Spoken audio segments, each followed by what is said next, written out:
And the psychoanalysts, I think, err too much on the side of the subject. They tend to think that too much of you is inside of you and too little of you is outside of you. And part of the reason I believe that is because of my clinical experience. I love the psychoanalysts, man.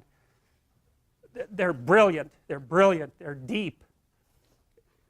They grapple with real problems, like with the problems, when people have real problems, and I mean profound problems, they're really profound moral problems. They're problems of good and evil, really. You know, there are things going on in their family that are so terrible that, well, that they're sometimes fatal, you know, lie upon lie upon lie upon lie for decades and decades and decades. It's awful.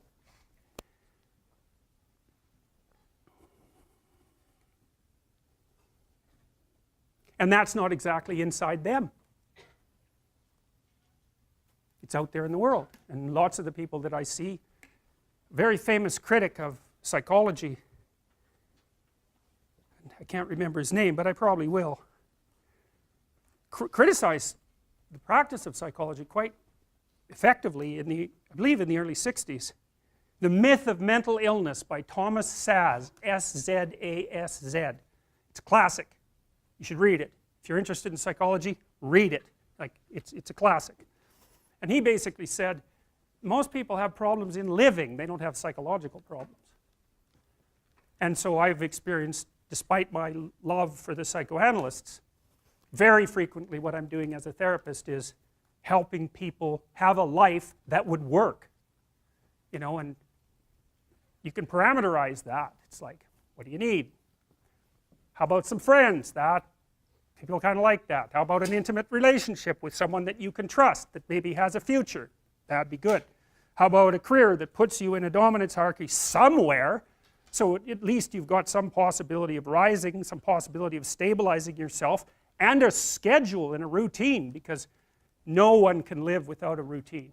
You just forget that. If you guys don't have a routine, I would recommend, like, you get one going, because you cannot be mentally healthy without a routine. You need to pick a time to get up, whatever time you want, but pick one and stick to it, because otherwise you dysregulate your circadian rhythms and they regulate your mood. And eat something in the morning. I've had lots of clients who've had anxiety disorders. I had one client who was literally starving. Very smart girl. There was very little that she liked. She kind of tried to subsist on like half a cup of rice a day. She came to me and said, I have no energy. I come home, all I want to do is watch the same movie over and over. What, like, is that weird? And I thought, well, it depends on how hard you work. You know, it's a little weird, but whatever. It's familiar. You're looking for comfort. So I did an analysis of her diet. It's like 3/4 of a cup of rice. It's like, you're starving. Eat something. You know, you'll feel better. So she modified her diet, and all her anxiety went away, and she had some energy. It's like, yeah, you got to eat. So a schedule, that's a good thing, man. Your brain will thank you for it. It will stabilize your nervous system. With a bit of a plan, that's a good thing. You need a career, you need something productive to do with your time. You need to regulate your use of drugs and alcohol, most particularly alcohol, because that does in a lot of people. You need a family, like the family you have, your parents and all that. It'd be nice if you all got along, you could work on that. That's a good thing to work on. And then, you know, you probably need children at some point, and that's life. That's what life is. And if you're missing, you know, you may have a good reason to not be operating on one of those dimensions. It's not mandatory, but I can tell you that if you're not operating reasonably well on 4, I think I mentioned 6, if you're not operating reasonably well on at least 3 of them, there's no way you're going to be psychologically thriving.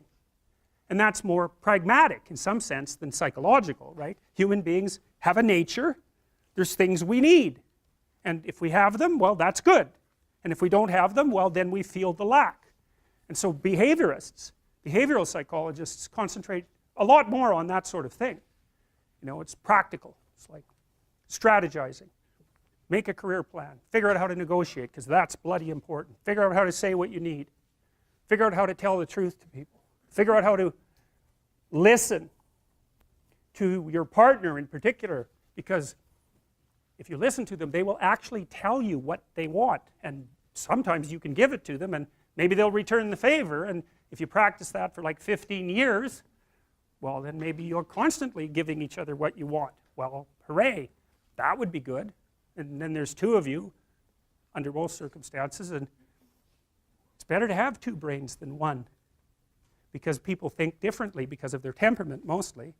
And so the negotiation is where the wisdom arises, and it's part of the transformation, the psychological transformation that's attendant on an intimate relationship, and one of the fundamental purposes of a long-term intimate relationship.